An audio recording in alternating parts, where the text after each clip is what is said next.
ازيكم يا حلوين؟ عاملين ايه؟ يا رب تكونوا بخير. لو اول مره تشوفوني، انا رؤية مصرية عايشه في تركيا. النهارده جاي لكم فيديو مختلف شويه.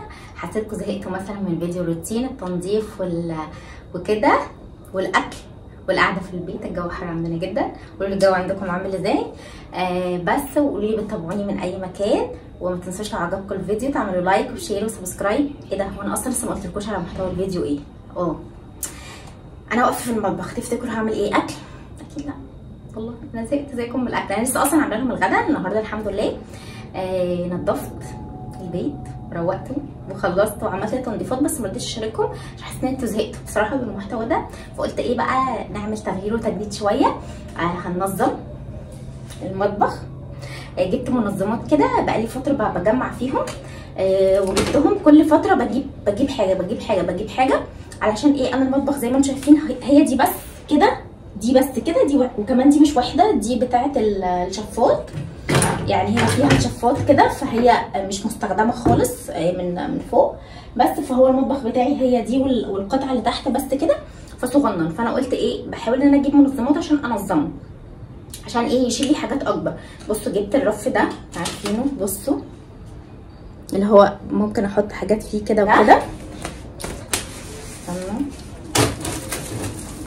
بصوا اللي هو اهو هو عليه الصوره بتاعته، شايفينه؟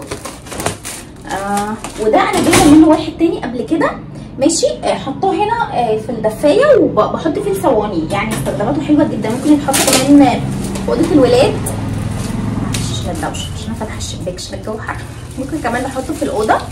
لو عندك اطفال يعني تحط لهم فيها الكتب وكده، برده في الدفايه. هوريكم يعني الفكره دي بعدين مثلا لو وقت الفيديو دلوقتي سمح. وجبت ده، عارفينه اللي بنحط فيه اطباق من هنا ومن هنا ومن هنا، شايفينه؟ ده حلو برده جدا جدا، وبياخد مساحه، يعني بياخد مساحه صغيره قصاد اللي هو بيعمله، ماشي. بص ده كان نفسي فيه من فتره كبيره وما كنتش لاقيه على ترنديون. هو كان نازل عرض على في البيم. رحت الصبح في يوم وجبته. بصوا، لان هنا الاتراك لما بينزل عروض في البيم، عروض زي كده حلوه واسعارها كويسه يعني وكده مناسبه، فبتلاقوا الاتراك الساعه مثلا 9 الا ربع واقفين كلهم قدام البيم، متخيلين؟ فانا رحت برده بدري قوي عشان الحق، وما كانش فيه غير قطعه واحده بس، فجبته كمان. بصوا اهو كده، ممكن احط فيه الحاجات كده اللي هو بيلف ده، ماشي. وجبت ده زي ما قلت لكم بقالي فتره اصلا بجمع فيهم. وجبت ده، كان في منه عندي في مصر 2 بس هنا ما كانش عندي منه. بصوا عارفينه اللي هو الصغنن ده، بس ده هحطه تحت الحوض غالبا. بس كده، ودي مفاجآتي. ويا رب الفيديو عجبكم. وبس كده، يلا بينا عشان نشوف الحاجات دي هنحطها فين وننظمها مع بعض. ازيكم يا بناتيتي؟ يا رب تكونوا بخير. كفايه رغي يا رؤيه، ويلا ندخل على الشغل على طول. زي ما انتم شايفين، انا اول حاجه هفضي ضلفه. الفيديو ده تشجيع جدا وحماسي جدا لكل البنات اللي مطبخها صغننه كده. فهي انا عندي مثلا حاجات وعايزه احطها وحاسه ان المطبخ متكركب، بس انا مش عارفه اظبطه. بجد المنظمات دي سحر سحر. هتشوفوا دلوقتي. بصوا هنا انا حاطه بس الحاجات دي هنا بس. دلوقتي هتشوفوا انا هحط فيها حاجات قد ايه بعد ما احط المنظم. بجد يعني اللي اخترع المنظمات دي شابوه. بس فتشجعوا كده معايا، ولو وراكم حاجه قوموا اعملوها، شغلوا الفيديو جنبكم. وانا هحاول ان انا ما اتكلمش كتير في الفيديو لان انا رغيت كتير في اول الفيديو دلوقتي. فانا بس هعمل ايه، ان انا هنضف تنظيف عميق للمطبخ. زي ما انتم شايفين كده، اللي هو عارفين انتوا كل شهر مثلا، ولا مش هقول كل شهر مثلا الصراحه، كل 3-4 شهور بنبقى محتاجين فاهمين ننزل كل الحاجات اللي في المطبخ ونمسحه كويس ونرتبه. فانا عشان كده قلت هعمل معاكم المره دي كده، علشان ايه، لو عندكم اي حاجه زي كده تتشجعوا وترتبوا وبس كده. ربنا يجعل دايما بيوتكم معمرونه بالخير ومليانه بالخير والرضا والسعاده يا رب، اللهم امين. بس فهبطل رغي واتفرجوا بقى على الفيديو. يا رب تستمتعوا بيه، وما تنسوش تعملوا لايك يا بنات لان ده بيشجعني جدا جدا جدا. وبس كده. بصوا بقى، لا بجد شايفين المنظم عامل ازاي؟ بصوا مش واخد مساحه، يعني الحته اللي فوق العاليه دي. وطبعا كلنا بيبقى عندنا اللي هي الحاجات الصغننه دي بتاع الصوصات دي اللي بنحط فيها. فبصوا هيشيل لي كل الحاجات دي، وكمان هيبقى فيه مساحه احط فيها اطباق وكده. واهم حاجه برضو عشان عينيكم تكونوا مرتاحه، وحدوا الاطباق. يعني انا دلوقتي هشيل انا عندي اطباق اللي هي ابيض واسود ورمادي، بس انا هشيلهم واحط بس الطقم البينك بتاع ايكيا. فهتحسوا بقى توحيد الاطباق ده هيريح عينيكم جدا. شايفين لسه الضلفه فيها مساحه قد ايه؟ يعني انا حطيت الحاجات اللي كانت محطوطه ولسه فيها مساحه كمان. بس فالتنظيم ده حاجه رائعه كده. بس استمتعوا بالفيديو.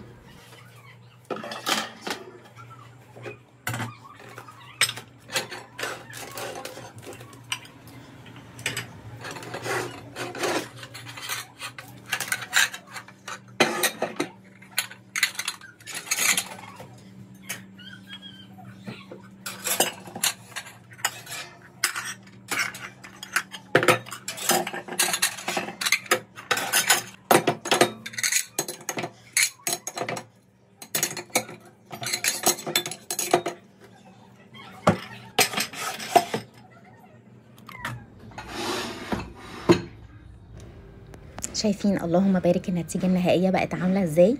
بجد يعني نظم لي الدنيا جدا جدا وخليها رايقه واعرف اخد الحاجه بكل سهوله. يعني مش عايزه اقول لكم الهوك ده انا كلمتكم عليه في فيديو قبل كده برضو للتنظيم، رهيب.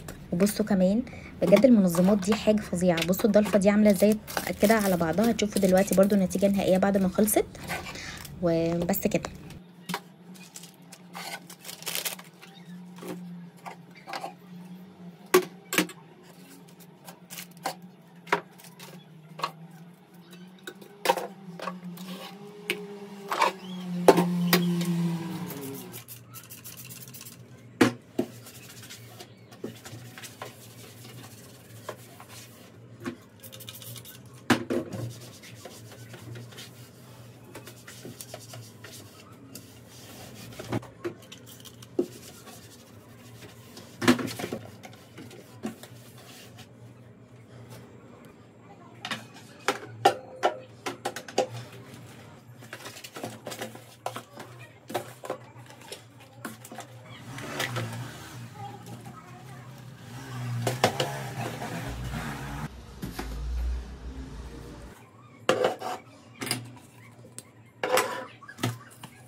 ودي النتيجه النهائيه. شايفين بقى فيها مساحه عامله ازاي؟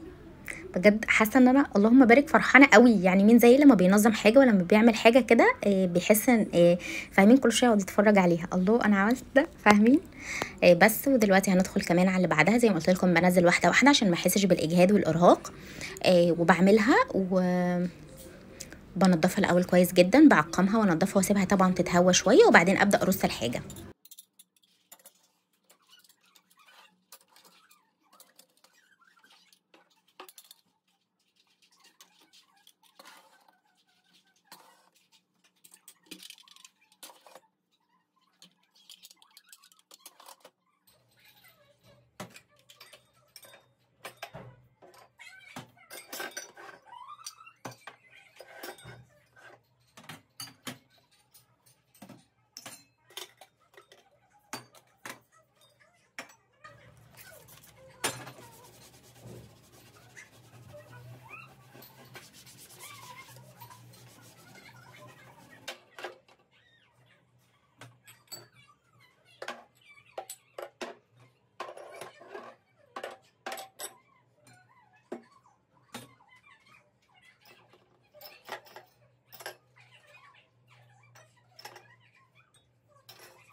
وده كده الشكل النهائي لكل الناحية اللي فوق بعد ما خلصت.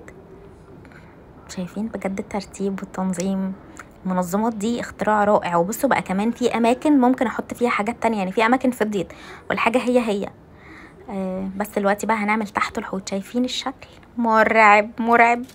هننظمه دلوقتي وهنخليه شكله قمر قمر.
بصوا انا جبت دي ماشي على اساس ان انا هحطها هنا واحط فيها دول، بس شايفين هي ما دخلتش بصوا مفيش ولا اي حاجه فيهم داخله.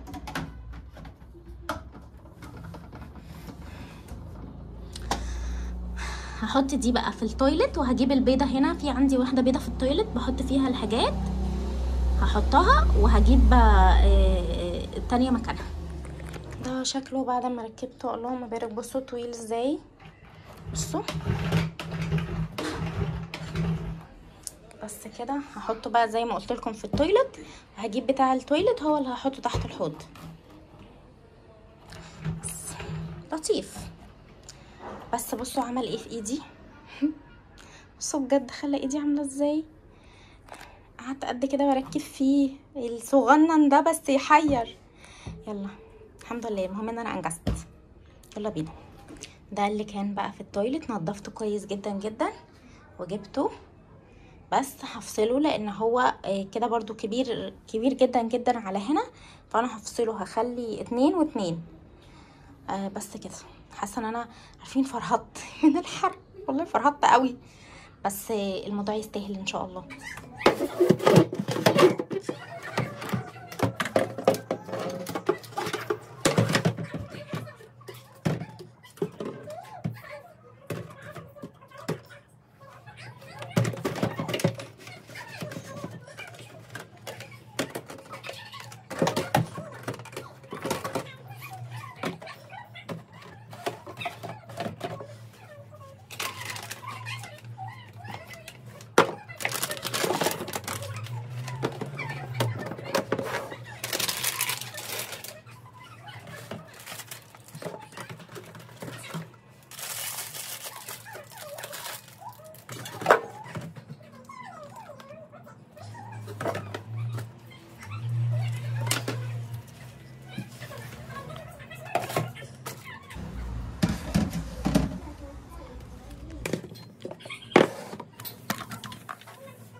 وده كده الشكل النهائي تحت الحوض. حطيت في المنظم ده غطيان كل الحاجات اللي هي العلب البلاستيك اللي عندي، حطيت كل الغطيان بجد حلو جدا. وقبل كده عملته معاكم بكذا فكره بس. وبصوا الشكل التنظيم وكده الابيض بقى، لا ما شاء الله. المنظم ده بقى يا جماعه قمر اختراع، يعني ليه كذا حاجه. ممكن تحطوه في التلاجة وتحطوا فيه الصوصات، ممكن تحطوه في المطبخ وتحطوا فيه التوابل، ممكن تحطوه على التسريح عندكم في الاوضه وتحطوا فيه الميك اب مثلا وحاجات السكين كير وكده، ممكن تحطوه في التويلت وتحطوا فيه اللي هي الغسولات والحاجات والماسكات وكده. يعني بجد المنظم ده تحفه، ولفته كده سهله وحلوه قوي قوي. انا دلوقتي هجدد بس بيه حاجه كده بسيطه في المطبخ، ان انا هشيل الطبق الدوار اللي انا كنت جايباه من ايكيا، بحط عليه الحاجات كده عند الحوض هتشوفوها دلوقتي. هحط مكانه ده للتغيير والتجديد يعني. بس زي ما قلت لكم هو ليه كذا طريقه وحلو جدا وعملي جدا وشكله شيك جدا جدا. واحلى حاجه فيه اللفه دي، اللي هو انت لو عايزه حاجه مثلا وعندك المطبخ عميق تجيبيه وتحطيه فيها وهتلفي كده هتوصلي لكل الحاجه، مش لازم تحطي ايدك مش عارفه تشدي ايه وتعملي ايه، لا خالص. فدي احلى بصراحه حاجه فيه. بس انا هحط عليه كده الزيت والخل، الزيت الزيتون والزيت العادي والخل وكده. وطبعا لازم احط الشجره بتاعتي الصغننه الورديه دي الزرعيه دي، واحط التوابل كمان من تحت اللي انا بستخدمها يوميا، بدل ما كل شويه اروح اجيب من الدرج التوابل وكده. قلت للتغيير يعني. بس كده وقولوا لي ايه رايكم فيه، حلو ولا مش حلو. انا بجرب معاكم، حاسه ان هو شكله ايه لطيف.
هنا بقى انا حطيت زي ما انتوا خلاص انا قاعده بجرب معاكم زي ما شفتوا. هنا حطيت خلاص استقريت ان انا هحط المنظم ده، وهحط جنبه كده اللي هي بتاعه المعالق دي، الصفايه بتاع المعالق دي. بس انا هخليها بس هوحد اللون الرمادي بس.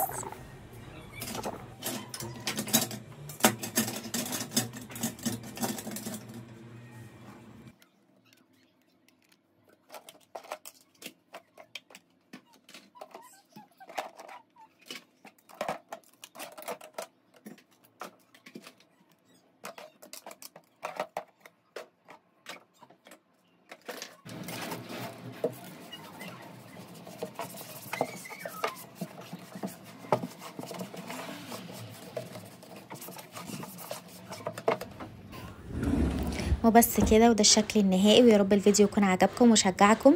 وما تنسوش تدعموني باللايك علشان اتشجع وانزل لكم فيديوز اكتر. واشوفكم الفيديو جاي على خير. دمتم سالمين وامنين، مع السلامه.